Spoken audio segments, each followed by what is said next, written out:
Magandang araw, mga kababayan, mga ka-DDS.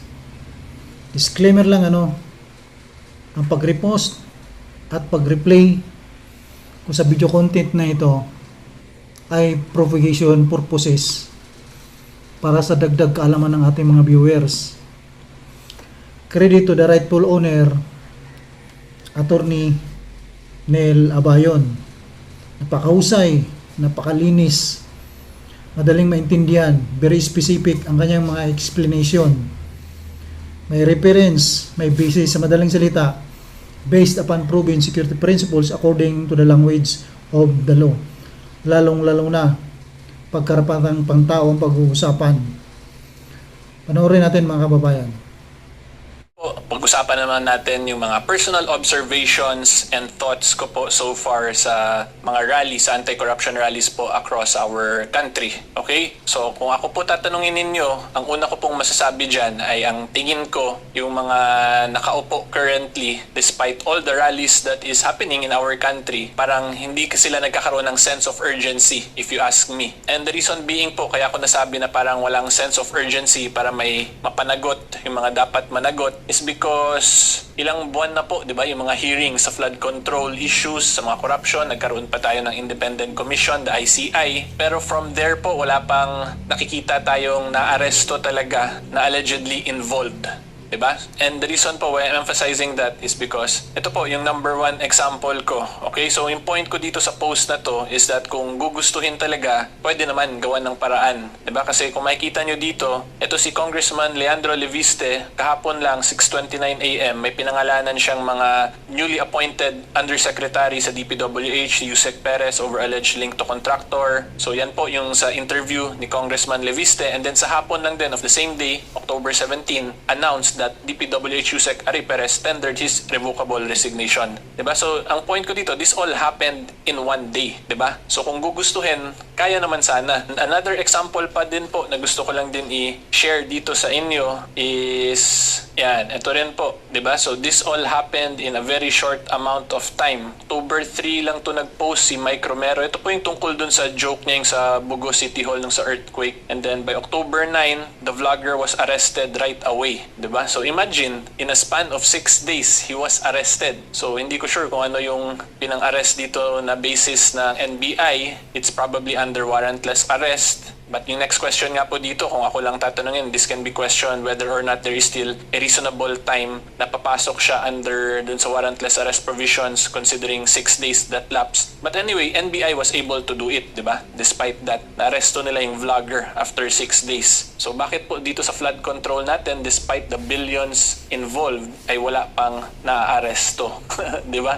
So yan lang yung mga thoughts na naiisip ko randomly. Okay, so again, this is my free speech as protected by Section 4, Article 3 of the Bill of Rights. So anyway po, yan lang yung personal thoughts ko, kaya ako nasabing parang walang sense of urgency pa rin in relation to the flood control issue kasi despite all the rallies, wala pa tayong nakikitang big fish kung tawagin nila na naging accountable. Okay? And ang reason po niyan, kaya tingin ko ganyan, is because nakikita rin nila na wala namang unity yung Filipino people. Diba? Kanya-kanya pong political agenda. Depende na lang kung saang political party or political spectrum kayo nag-a-align. Okay? So anyway po, ngayon naman may open letter lang ako to my fellow taong bayan from the different political parties or political spectrum po dito sa bansa natin. So unahin ko po muna yung mga thoughts and observation ko sa actions po ng mga liberals, ng mga makabayan, and the pink. Okay?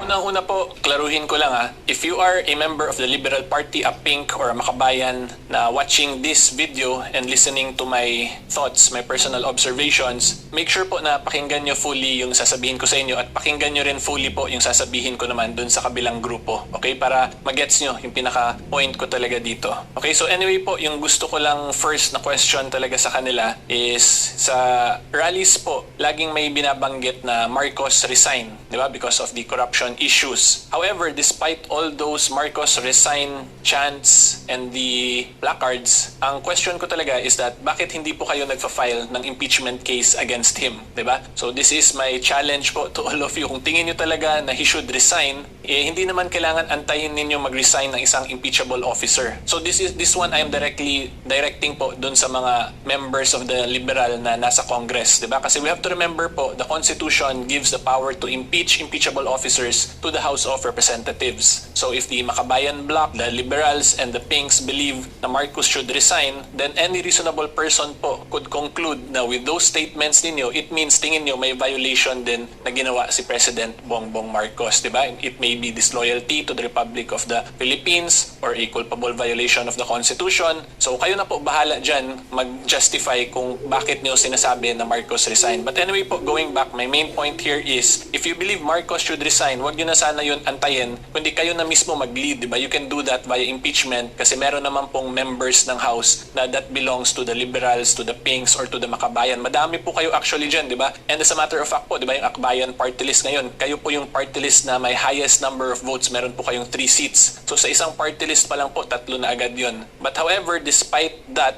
na ganun ngang chant, ganung statements na Marcos resign, placard sa Marcos resign, wala akong nakikita ang actual follow-through na actions, di ba? Diba? So yan lang po yung isa kong observation. I'm not saying or forcing you to actually file an impeachment, di ba? Because at the end of the day, that is your discretion, that's your prerogative, kasi kayo naman po yung congressman na nakaupo dyan. Ako po, I am simply a normal or a private or an ordinary member of the taong bayan of the Republic of the Philippines. So ako po, naglalabas lang ako ng mga thoughts and mga personal observations ko. Okay? And then pangalawa, alam ko rin po na yung Liberal Party, yung left, yung Makabayan, the pink, so on and so forth, na medyo ayaw nyo rin kay VP Sara, or ayaw nyo actually talaga kay VP Sara talaga, as in because yun nga, kayo rin mismo po nag-file ng impeachment case against her, although nanalo naman po si VP Sara sa Supreme Court eventually. Pero anyway po, yung point ko talaga dito, ayaw nyo kay President Marcos, ayaw nyo rin kay Sara, yet you conduct all these rallies. Ang problem lang kasi niyan, if let's say because of all these massive rallies eventually mag-resign talaga si President Marcos, si PBBM, if we will just follow the Constitution po, ang susunod talaga whether we like it or not is si VP Sara because of the constitutional succession provisions of the Vice President pag maging incapable na to act or to perform yung President, or kung mag-resign basically yung President. Okay? So anyway po, my main point here is despite sana the political differences ng mga liberals, ng Makabayan with the VP, is that we should just look at it on a constitutional provision side of things. I-disregard muna natin yung political colors or political faction or affiliation. Alam ko rin it will be hard and difficult for you to do that because si VP Sara is yung kaaway po basically ng grupo talaga ninyo.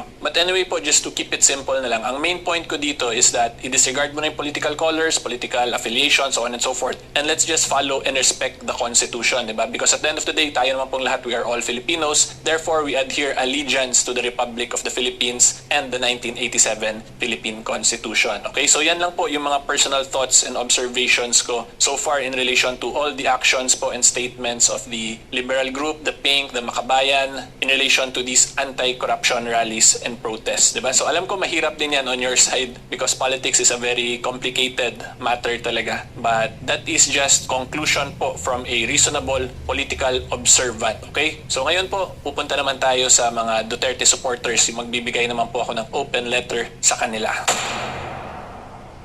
Duterte supporters po, ang masasabi ko is very simple lang. So let's say magkaroon talaga ng resignation ng ating president because of all these massive rallies. Bakit hindi po tayo or bakit hindi po kayo maghanap ng way na ma-meet ninyo yung middle ground between your party and the differences, the political differences ninyo with the liberals? Ngayon naman, I'm sure confident kayo na pag mag-election right here and then na si VP Sara pa rin yung mananalo. Okay? So anyway po, my main point here is that if you are really confident in the influence and the popularity of VP Sara Duterte, bakit hindi na lang po natin gawin? Mag-resign both si President Bongbong Marcos and mag-resign din si VP Sara para start from zero lahat ng political parties or factions dito sa bansa po natin. Sa tingin ko po that's going to be a win-win situation po for both parties or for all parties involved, di ba? Na when I say involved, yung mga involved po sa anti-corruption rallies, kasi yung party naman po ni PBBM is of course hindi siya involved sa mga rallies na yun kasi siya yung nirarally nga siya yung administration niya basically. Okay, so yan lang po yung mga nakikita ko ditong pwede sanang mga middle ground na bagay-bagay kasi currently I'm sure hindi lang maka-all out talaga yung mga liberals or yung mga pink sa message nila is because ayaw nila yung next in line, which is si VP Sara nga. And then yung point ko nga po, since yung Duterte group naman is very confident na mananalo si VP Sara, so to appease also the liberal side of things at mag-status quo, and to go back to zero lahat, edi resign na lang sila both tapos mag-conduct ng special elections, okay?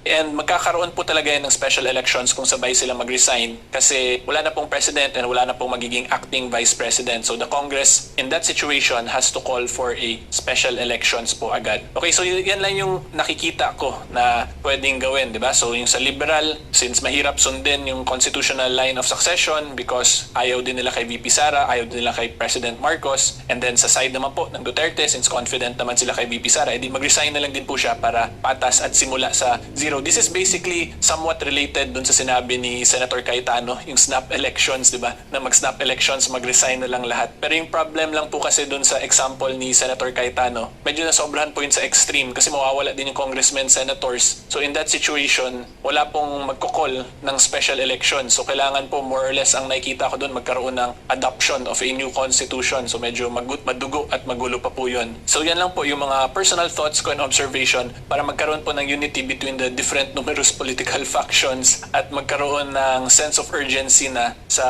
leadership or sa admin ngayon kasi nakikita nila na the people are very serious in exercising their fundamentally protected constitutional rights in relation to the people power. Okay, so yan. Again, ulitin ko lang po I am not inciting anyone to sedition or rebellion here. Kung dahil dito sa mga videos na pinagagawa ko ngayon biglang gusto nyo mag-rally, make sure po if you do participate in the rallies, you do it within the bounds of the guidelines po or the constitutional provisions natin, which is number one, you must do it in a peaceful manner via pagpetition po ninyo ng mga hinanakit ninyo sa administration. Okay? So wala pong dapat bearing of arms, walang force, walang violence, walang intimidation. Yung mga sa Mendiola nung September 21, wag po ninyo gawin yun